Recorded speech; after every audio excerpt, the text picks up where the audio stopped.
बहुत समय पहले मणिपुर नाम का एक गांव और उसके पास में एक बड़ा सा जंगल हुआ करता था। मणिपुर की रक्षा वहाँ के मुखिया करते थे। खूंखार जानवरों को गांव में घुसने से रोककर और जंगल की रक्षा बव्वा नाम का एक शेर करता था, इंसानों को जानवरों का शिकार करने से रोककर। रवि, रमेश, आप काम ठीक से तो कर रहे हो ना? रंगा कह रहा था कि किसी जानवर ने उसकी बकरी को घायल कर दिया है। ऐसा नहीं हो सकता है मुखिया जी। इतने सालों से हम दोनों ही तो पहरा दे रहे हैं। अब अचानक से ऐसी बातें क्यों हो रही है? गांव वालों की भी बात सही थी और रवि रमेश को भी कुछ नहीं कह सकता था। इसलिए दुविधा में पड़ा हुआ मन्नू मुखिया फिलहाल के लिए सब बंद कर देता है और सबको घर बेच देता है। खरगोश की जिम्मेदारी थी ना ये? कहाँ पर है वो? वो कितने लापरवाह कैसा हो सकता है भला? उसकी कोई गलती नहीं है बाबा जी। खरगोश अपना काम अच्छे से ही कर रहा था। लगता है वो इंसान उसे ही उठा कर ले गए हैं। खरगोश इतनी देर छुपने का नाटक नहीं कर सकता है। ये काम ना बव्वा की प्रजा कर रही है और ना ही मन्नू की प्रजा कर रही है। ये सब एक चालाक लोमड़ी के काम है। उस जंगल का मुखिया बनने के लिए उसने बहुत बार जंगल का मुखिया बनने की कोशिश की थी, लेकिन बाकी जानवरों को लगता है कि एक शेर को ही उनका मुखिया होना चाहिए। फिर भी ये लोमड़ी अपनी कोशिशों से हार नहीं मानता है। किसी की मदद करने के लिए भी कितने पापड़ बेलने पड़ रहे हैं। इन बेवकूफों को क्या पता, मदद किस्मत वालों को मिलती है बस। ऐसे अपने आप में बात कर रहे लोमड़ी की बातें सुन रहा एक तोता जोर से हंस पड़ता है और उस लोमड़ी से ऐसे कहता है, तुम मुझे बहुत ही मजेदार लगे।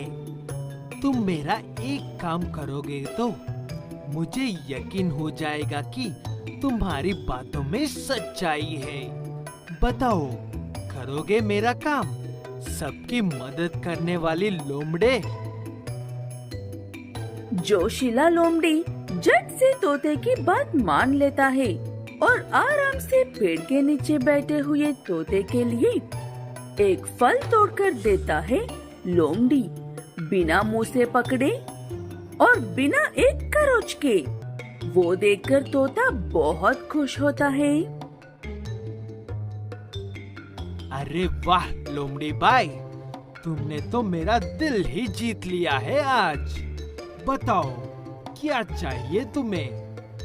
ऐसा कुछ भी नहीं है जो मैं तुम्हें नहीं दे सकता हूँ।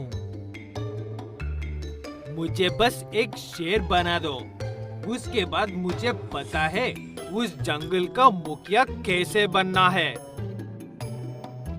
क्या कहा? एक शेर? ठीक है, मैं बना तो दूंगा, लेकिन इसके पीछे थोड़ी सी शर्तें हैं।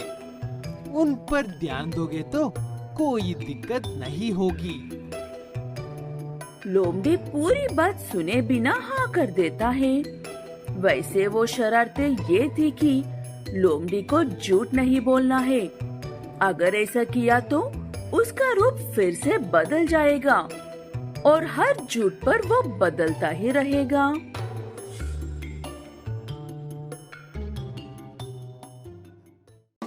तुम्हारा पुराना मुखिया अब कमजोर हो गया है, इसीलिए इंसान बिना डरे जंगल में आ रहे हैं।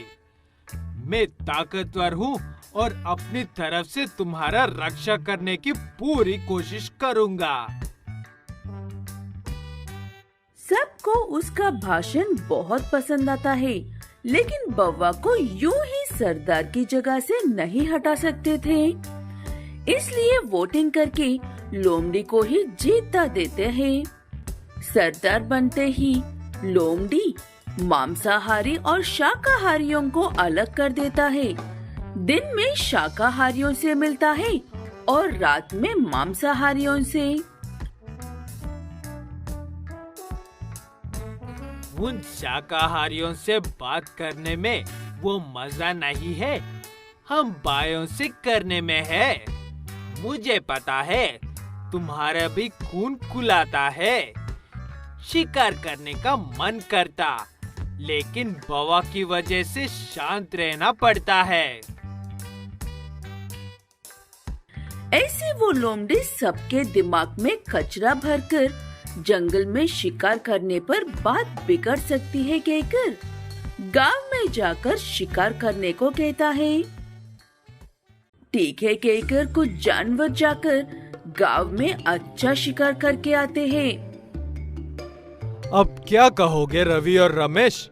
इतने सारे जानवर एक ही रात में कैसे मरे? इनकी भरपाई मैं किसके खाते में डालूं? वो एक दो नहीं, पूरा झुंड था उनका, और वो सिर्फ शिकार करने के इरादे से नहीं आए थे। मौत को बहुत करीब से देखा है हमने। अब आप ही बताओ, किसके खाते में डालोगे नुकसान? इसे भी कुछ बहुत बुरा हो सकता है। इस बात का अंदाजा लगाकर कुछ लोगों साथ में लेकर सभी जानवरों का शिकार करने के लिए जाता है मन्नू। इतने सारे लोगों को एक साथ हथियारों के साथ देखकर सभी जानवर डर जाते हैं, यहाँ तक कि लोमड़ी भी। तब बव्वा सामने आकर मन्नू से बात करता है। तब बव्वा सब जानवरों से विनती करके ऐसे करने की वजह पूछता है। तब सब नए सरदार पर उंगली उठाते हैं। तब लोमड़ी एक के बाद एक झूठ बोलकर अपना रूप इतनी बार बदल लेता है कि आखिर में चींटी ही बन जाता है। उसके बाद बव्वा फिर से सरदार बन जाता है और मन्नू से सुरक्षा का वादा करता है। लालपुर गांव में एक अजीब सी गाय है। वो गाय रात होते ही एक सोने के पुतले में बदल जाती है और सुबह होते ही साधारण गाय बनकर गायब हो जाती है। लालची लालपुर वाले शाम होते ही गाय को अपने घर ले जाने के लिए बेसब्री से इंतजार करते हैं, ये जानते हुए कि सुबह होने के बाद सब बदल जाएगा।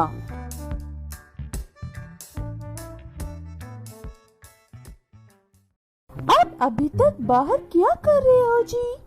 खाना खाकर सोना नहीं है क्या? सुबह जल्दी उठकर खेत में भी जाना है। मैं उठ जाऊंगा सुबह जल्दी, तुम खाकर सो जाओ कुंती।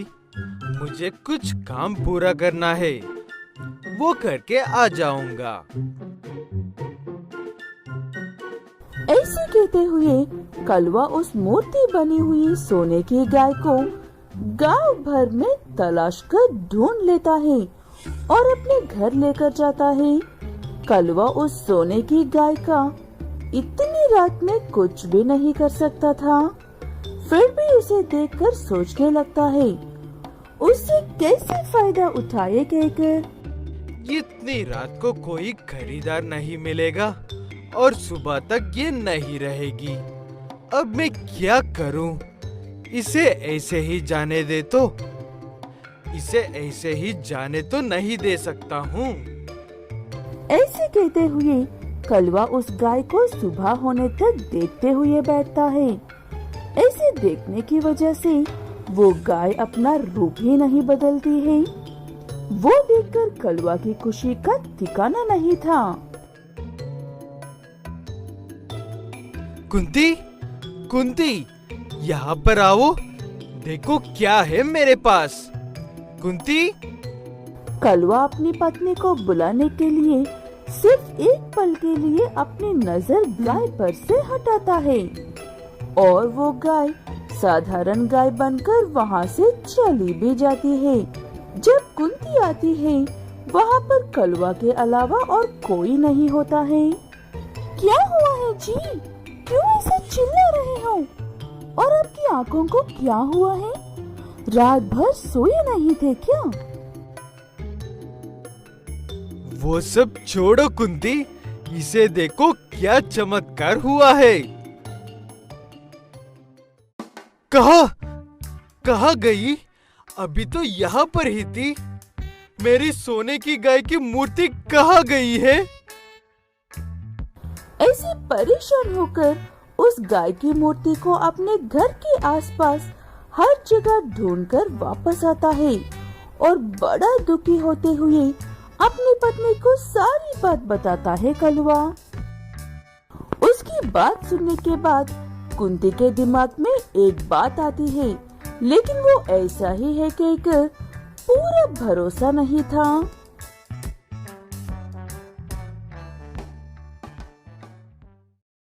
तुमने कहा था कि रात भर बैठकर तुम उसे देख रहे हो और वो सोने की मूर्ति वैसे ही थी, लेकिन एक पल को उस पर से नजर हटाकर मुझे आवाज देते ही वो गायब हो गई है।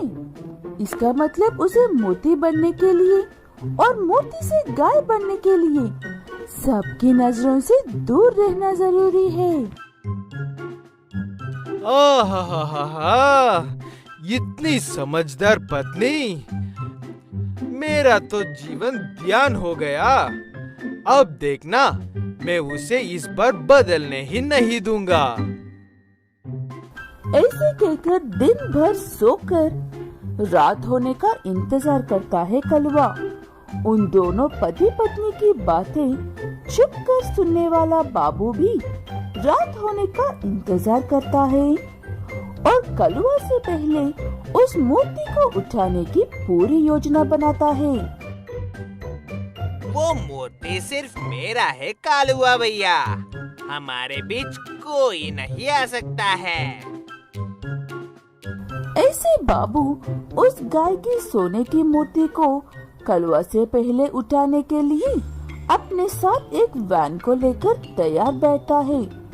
झट से उस गाय को वैन में रखकर फट से गांव के बाहर भागने के लिए। ऐसे शाम होती है और कलवा की नींद भी पूरी होती है। एक तरफ से बाबू, दूसरी तरफ से कलवा उस गाय को ढूंढते हैं।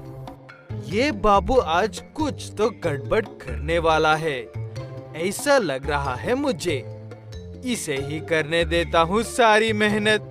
मैं जाकर इस वैन में बैठ जाता हूँ। ऐसे कलवा चुपके से जाकर वैन में बैठ जाता है। थोड़ी देर ढूंढने के बाद बाबू को वो गाय की मूर्ति मिल जाती है। वो उसे झट से उठाकर अपनी वैन में रखकर सीधे शहर की ओर चल पड़ता है। मुझे तो अभी भी यकीन नहीं हो रहा है। मैं शायद अब इस दुनिया में सबसे बड़ा धनवान बनने के लिए जा रहा हूँ। तू अकेला नहीं है मेरे भाई, मैं भी यहाँ पर हूँ। मैं जान गया हूँ कि तूने हमारी बातें सुबह सुन ली थी, इसीलिए अचानक से इतनी तैयारी के साथ आया है। अब नाटक मत कर और आधा आधा हिस्सा लेते हैं। ठीक है कहकर बाबू कलवा की बात मान लेता है। ऐसे दोनों मिलकर गांव से बाहर निकलते ही उनकी वैन रुक जाती है। क्या हुआ है कहकर बाहर निकलकर देखा तो वो गाय सोने की तो थी, लेकिन मूर्ति नहीं थी। कलवा और बाबू को देखकर मुस्कुरा रही थी और ऐसे कह रही थी, मुझे इस गांव से बाहर निकालकर आजाद करने के लिए तुम दोनों का बहुत बहुत शुक्रिया। मैं ना जाने कितने समय से इस गांव में फंसी थी। तुम मुझे बेचकर धनवान बनने वाले थे ना? जाओ, तुम्हें मुझे आजाद करने की खुशी में धनवान बन दिया। अपने घर लौट जाओ और बाकी की जिंदगी खुशी से औरों की मदद करते हुए गुजारो। ऐसे कहकर वो गाय वहाँ से उड़ जाती है। उसकी बातें कितनी सच्ची है और कितनी गलत, इस बात से अनजान दोनों परेशान घर लौटते हैं। अपने घरों में पड़े हुए खजाने को देखकर पहले तो खुश होते हैं, उसके बाद गाय की बात याद करते हैं।